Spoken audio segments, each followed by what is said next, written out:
Hello दोस्तों, कैसे हैं आप सब। उम्मीद करता हूँ आप सब अच्छे होंगे, स्वस्थ होंगे, मस्त होंगे। कहानी की दुनिया मोरल स्टोरी में आप सबका बहुत बहुत स्वागत है। दोस्तों, आज आपके लिए बहुत ही अच्छी कहानी लेकर आए हैं, भान सिंह की कहानी। दोस्तों, चैनल को जरूर सब्सक्राइब कर लें। आइए सुनते हैं कहानी। उदयपुर के राजा भान सिंह ने बीरबल की काफ़ी प्रशंसा सुन रखी थी। एक दिन राजा भान सिंह ने अपने मंत्री से कहा, मुझे इस बीरबल से मिलना है। मैंने इसकी इतनी प्रशंसा सुन ली है, मेरी इन्हें देखने की इच्छा है। क्या वह सचमुच दिमाग में इतना तेज और चतुर है? मंत्री ने राजा को बोला, पर वह बीरबल को यहाँ नहीं बुला सकते, क्योंकि बादशाह अकबर का एकदम खास और भरोसे वाला व्यक्ति है। उसे उदयपुर में नहीं बुलाया जा सकता। राजा ने कहा कि कोई बात नहीं, जब मेरे मन में बीरबल को देखने की इच्छा है तो हम खुद उनसे मिलने चले जाएंगे। क्या आप उन्हें अपने राज्य में संदेश भेजकर यहाँ मिलने के लिए बुलवा सकते हैं? मंत्री ने कहा, क्षमा राजन, पर आप भी उस राज्य में यूँ नहीं जा सकते। राजा ने बोला, मैं राजा बनकर नहीं जा सकता, पर प्रजा बनकर तो कहीं भी आ जा सकता हूँ ना। ऐसे भी काफ़ी वक्त से मैं अपने प्रजा के बीच में भी नहीं गया हूँ। इसी कारण मैं अपना दोनों काम भी निपटा लूँगा। मंत्री ने राजा को बहुत समझाया, पर राजा भान सिंह नहीं माने और वह आज रात को ही अपने राजमहल से बाहर जाने की इच्छा व्यक्त किए। मंत्री को भी राजा की आज्ञा का पालन करना पड़ा।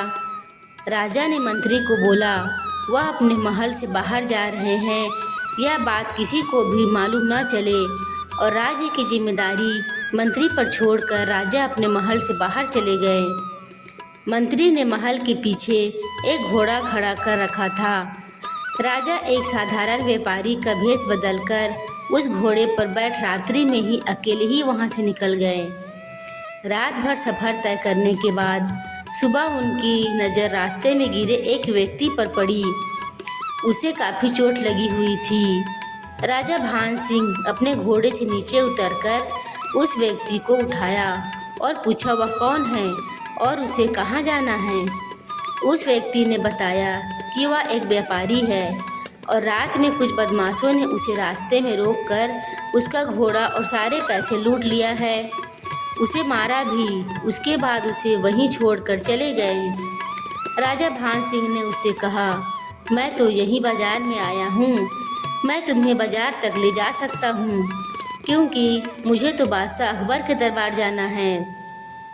उस व्यक्ति ने कहा, कोई बात नहीं, आप मुझे वहाँ तक ले चलो, मैं आगे कुछ न कुछ इंतजाम कर लूँगा।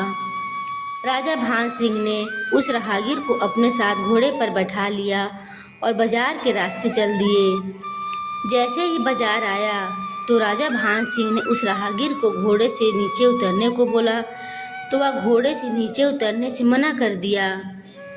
राजा भान सिंह को बोला कि मैं अपने घोड़े से नीचे क्यों उतरूं? राजा भान सिंह उस व्यक्ति की बात सुनकर बहुत हैरान हुए।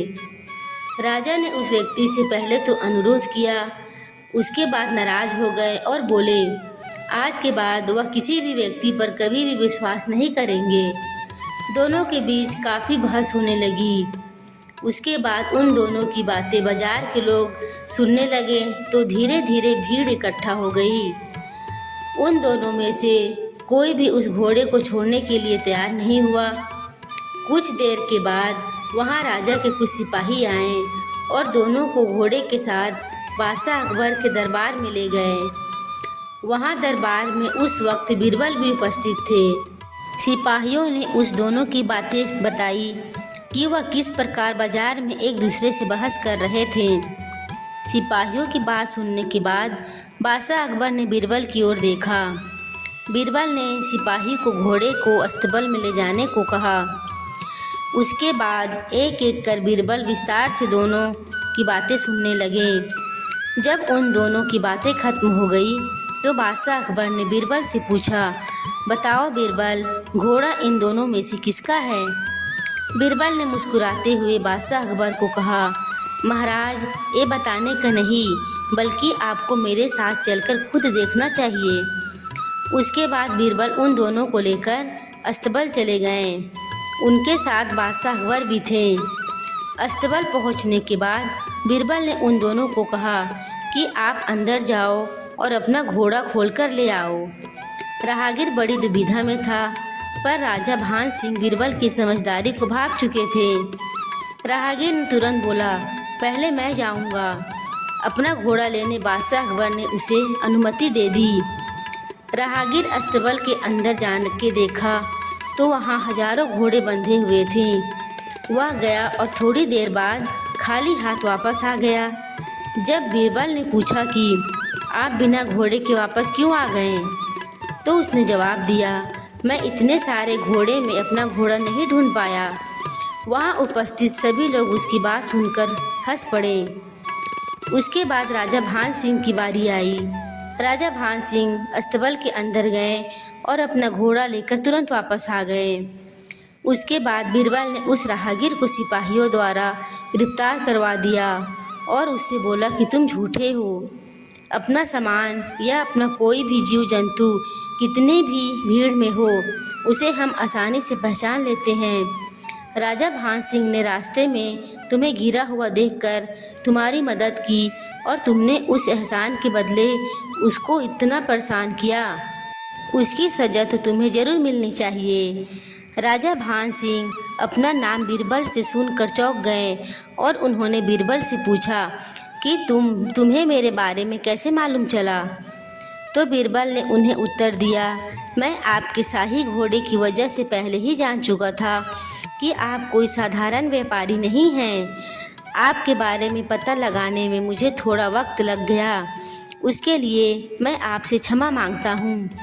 राजा भान सिंह ने बीरबल को कहा कि मैं आपकी समझदारी की चर्चा इतनी सुन रखी थी कि मैं यहाँ आपसे मिलने चला आया। जितना आपके बारे में सुना था, यहाँ आकर यकीन हो गया कि आप सचमुच काबिले तारीफ हैं। बादशाह अकबर ने राजा भान सिंह को अपने साथ महल ले गए और वहाँ उनका स्वागत सत्कार किया गया।